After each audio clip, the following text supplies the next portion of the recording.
Oh, Personally, si Catriona Gray talaga yung role model ko ever since I was a child. Oo, okay. kaya kasi nakikita ko sa kanya, like, do everything with the heart.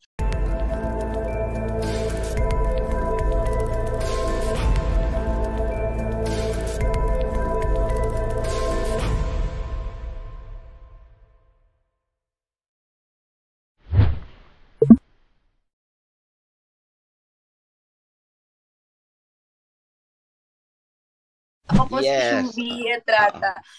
I'm young, very young. So, siguro po, growing up in an island, if you know Bantayan Island, Cebu, doon po ako Yes. lumaki. I've been to Bantayan. Yeah, Bisaya Yeah. yun ko ever since.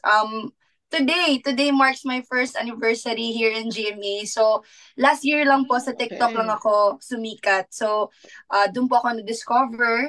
I just smiled on TikTok. Pero before po, college student, physical therapy po ako. And actually, adult na, not Mhm. really young. Pero that's the joy of becoming an actor. Siguro you get to portray a lot of characters. Mhm. And personally naman po, I'm really proud of being a Filipina. I'm really proud of my body as a woman. And hindi po ako sobrang ibang tao sa social media. What you see on social media po is just me. Kaya naman Mhm. siguro iba kasi po hindi ko pa masyadong napapalabas yung sarili ko out Hindi pa there. ha? So Uh, sa mga pinost mo, wala pa dun ha? Okay. Sige. Hindi, I mean hindi pa po ako masyadong kilala ng mga tao. Pero I'm just a bubbly probinsyana girl po, Sir Roel. Mm-mm. And always a probinsyana. Kaya naman, siguro po yung mga tupis na nakikita mo dahil ang bahay namin ay dagat agad ang katabi. Kaya, Okay. Beachfront pala yung ano nyo. opo, Ang tinitirhan mo. opo. Ayun. Kaya po na-discover ng GMA. Pero TikTok lang po ako. And then now, trying to be an artista. Ayun. Actually, nakakaaliw ka sa unang hirit eh. Hello, Yung thank you yung yung po. ano pagiging bubbly mo, 'di ba? Pagiging maingay mo pero ang cute-cute siyang tingnan, 'di ba? Salamat, sir. So yun ang natural mo. You're a ano ka, lively, bubbly person ka. Oo, sobra po. Or Thank you, Sir Ruel. mahiyain ka rin minsan. Minsan po, nasashock ako kasi hindi ko po nahahanap yung hiya. Ah, Totoo so po walang talaga. hiya. Okay, sige. Oo, wala po akong hiya. Siguro, growing up po kasi napaka-confident ko na tao. Siguro, kahit sa ano, yung babida-bida na estudyante ba? So, ganun Mm-mm. po ako. So, siguro ngayon, nadala ko po siya. And nakatulong naman sa akin. So, push.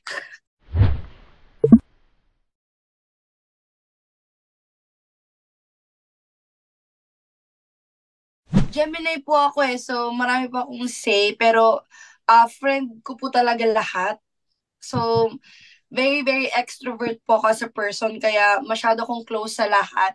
Pero yung pagka-komedyante na side, actually po, medyo nahirapan ako ipakita siya on cam, pero si Direk Rico po, sobra kong tinulungan na maging comfortable sa camera. And also, working with Jillian po, very comfortable po siya. Kaya comfortable po ako kasama siya kaya Thank lumalabas yung you. pagka-bubbly, yung real ano ko po, real comedy, natural na bubbly side po.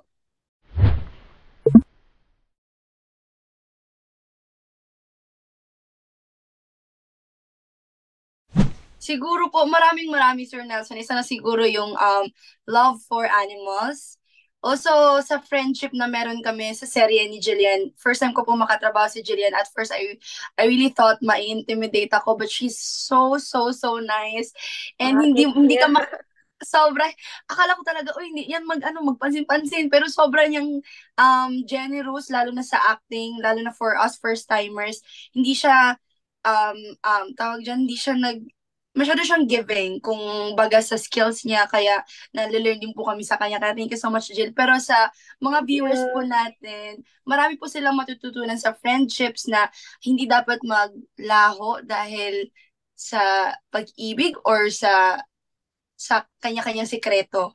Siguro, paano ba tumatatag ang friendship ng isang sobrang tagal ng friendship tapos bigla-bigla may nagbabago sa isang tao, diba? Siguro may mga challenges dito yung relationship of being a friend, pero ma-overcome to nila Feline and Captain Kitten. So, abangan po nila yun.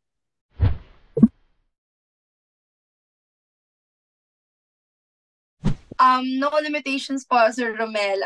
I'm more comfortable po sa komedyante na part kaysa sa drama nga po kasi medyo natural lang po yung nabibigay. Pero as a newbie po, I'm willing to do everything naman po for my career.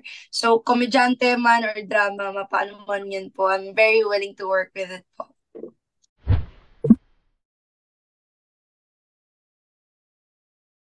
Luckily po, kung meron man po, siguro hindi ko siya, wala pa po akong sobrang nababasa naman na bash, pero tatanggapin ko man din po yun kung meron. Siguro po, mas maganda po yun as a newbie kasi feedback yun on what's real, on what's happening.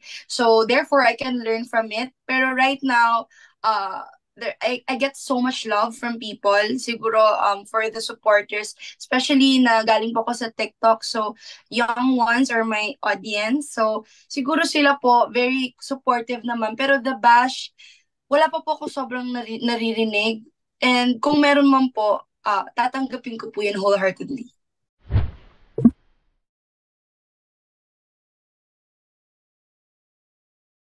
Before po, Hiyas ng Pilipinas, ako po yung representative ng Bantayan Island and Miss Bantayan din po ako. So, opo, yun po yung ano ko. Congratulations.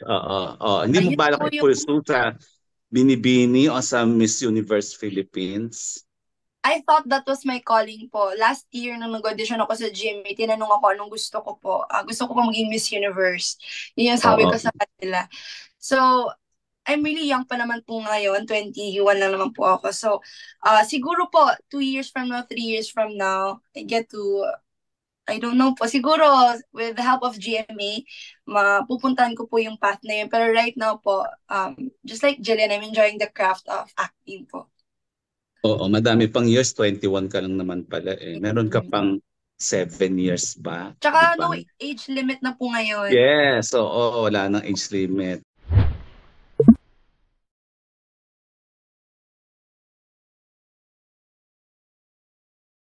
Personally, si Katrio Nagray talaga yung role model ko ever since I was a child. Okay. Kaya kasi nakikita ko sa kanya, like, do everything with the heart. So, growing up, siya po yung naging inspiration ko of who am I now as a person. So, yun lang naman po.